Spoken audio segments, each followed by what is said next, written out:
અમદાવાદમાં હવે કાયદો કાયદાનું કામ કરી રહ્યો છે અને અસામાજિક તત્વોને ચેતવણી આપવા લાગ્યું હોય તે પ્રકારની સ્થિતિ જોવા મળે છે. ભાવનગરના લઠ્ઠાકાંડ બાદ દારૂ મામલે પોલીસ ગુજરાતભરમાં આકરા પગલાં લઈ રહી છે, ત્યારે અમદાવાદ પોલીસે દારૂની સાથે સાથે અસામાજિક તત્વો, ચોરી, ચપાટી, ચેઇન સ્નેચિંગ જેવા આરોપીઓ અને હથિયારધારાના આરોપીઓને પણ ચેતવણી આપવાનું શરૂ કર્યું છે.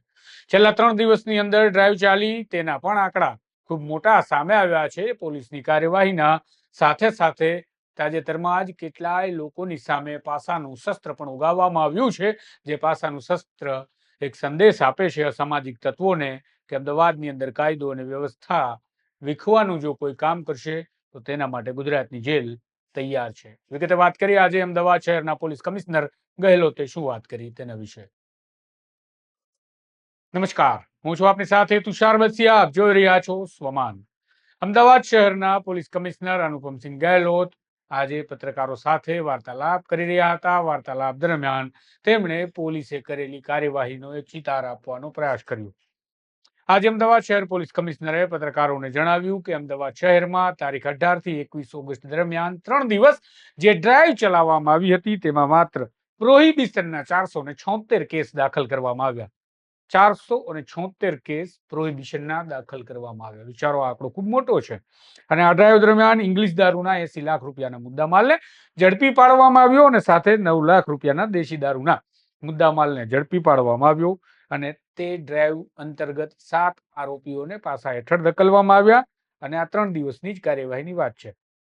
પાસાની કાર્યવાહી પણ અમદાવાદ શહેર પોલીસ કમિશનરની સૂચનાથી કેવી થઈ છે એ આંકડો પણ ખૂબ મોટો છે. સાંભળો અમદાવાદ પોલીસ કમિશનરના મોઢેથી જ આ વાત કે કેટલા લોકોને પાસા કરી અને હજુ પણ યાદી તૈયાર કરી રહ્યા છે. 21 અગસ્ટની માનનીય ડીજીપી શ્રી તરફથી જો પ્રોવિશનલ ડ્રાઈવ રાખવામાં આવી હતી, જેમાં અમદાવાદ શહેર પોલીસના સમગ્ર પોલીસ સ્ટેશનના ટીમો, ક્રાઇમ બ્રાન્ચ વગેરેના ટીમો દ્વારા કુલ 436 જેટલા કેસો કરવામાં આવ્યા. આમાં ઇંગ્લિશ દારૂના લગભગ 80 લાખ રૂપિયાના મુદ્દામાલના કેસો થયા જોઈએ અને આ દેશી દારૂના ટોટલ લગભગ 9 લાખ રૂપિયાના કેસીસ થયા.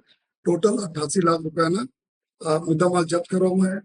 કુલ 476 જેટલા આરોપીઓ પકડવામાં આવેલા અને સાથોસાથ 7 જેટલા આરોપીઓ હતા 3 દિવસમાં પ્રોવિશનલ આરોપીઓનો પાસા હેઠળ જો અલગ અલગ જેલોમાં કરવામાં આવ્યા. અને આ જ ડ્રાઈવ તો ફક્ત 3 દિવસ નહીં, એ કન્ટિન્યુઅસ ચાલુ છે. એમાં ઘણા બધા લોકો એવા હતા, પોઝેશન વાળા હતા, ઘણા બધા પીધેલા હતા અને ઘણા બધા પીને ગાડી ચલાવતા હતા. આ તમામ લોકોનો સમાવેશ થાય છે અને અમદાવાદ શહેર પોલીસ આવનાર દિવસોમાં આ પ્રકારના કડક ઝુંબેશ ચાલુ રાખશે.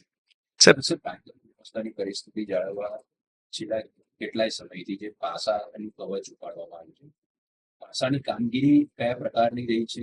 10 દિવસની અંદર કેટલા લોકોને પાસા કરવામાં આવ્યા અને ખાસ કરીને કેવા કેવા આરોપીઓને સૌથી વધારે પ્રાધાન્ય આપવામાં આવતું હતું?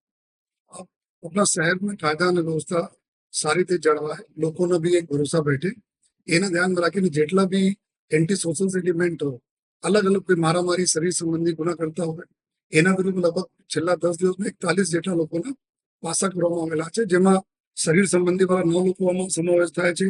અને પછી જો કોઈ ચેન સ્નેચિંગ કરવાના, કોઈ રિક્ષામાં બેસીને પર્સ ખીચી જવાના જોઈએ યા ચોરી કરવાના જોઈએ, એના લગભગ 14 જેટલા આરોપીઓના પાસા કરવામાં આવેલા છે.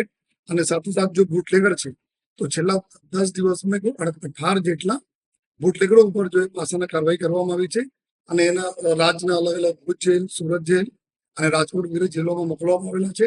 અને અત્યારે સમગ્ર જો પોલીસ સ્ટેશન તરફથી એક અમે લિસ્ટ બનાવીએ છીએ કે જે લોકો અમારા પાસા એક્ટની જોગવાઈમાં આવે છે અને 2 ગુના કરેલા હોય યા અથવા ઘણા બધા ગુના, એક ગુના જો પાસા એક્ટમાં આવે છે એના બી યાદી બની છે. અને આવનાર સમયમાં આ લોકોના વિરુદ્ધમાં પાસાની કડક કાર્યવાહી અમે લોકો કરતા રહીશું.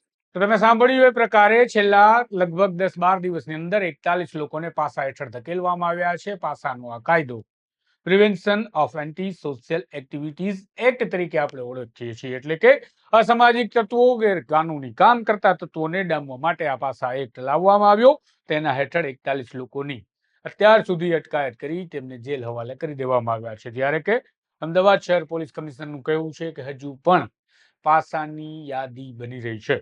એટલે તમામ આરોપીઓને ચિંતા કરવી જોઈએ કે આ અમદાવાદ શહેરમાં કાયદો અને વ્યવસ્થા મામલે પોલીસ જે પ્રકારે કડકાઈથી વર્તી રહી છે એ કડકાઈના કારણે તેઓ ટૂંક સમયમાં જેલ ભેગા થઈ જશે જો તેમણે નાના મોટા પણ લખણ ઝડકાવવાનું એટલે કે ગેરકાનૂની કામ કરવાનો પ્રયત્ન કર્યો છે. આ પ્રકારના અહેવાલ, વિગતવાર સમાચાર અને માહિતી માટે જોડાયેલા રહેજો તમારા સ્વમાન સાથે.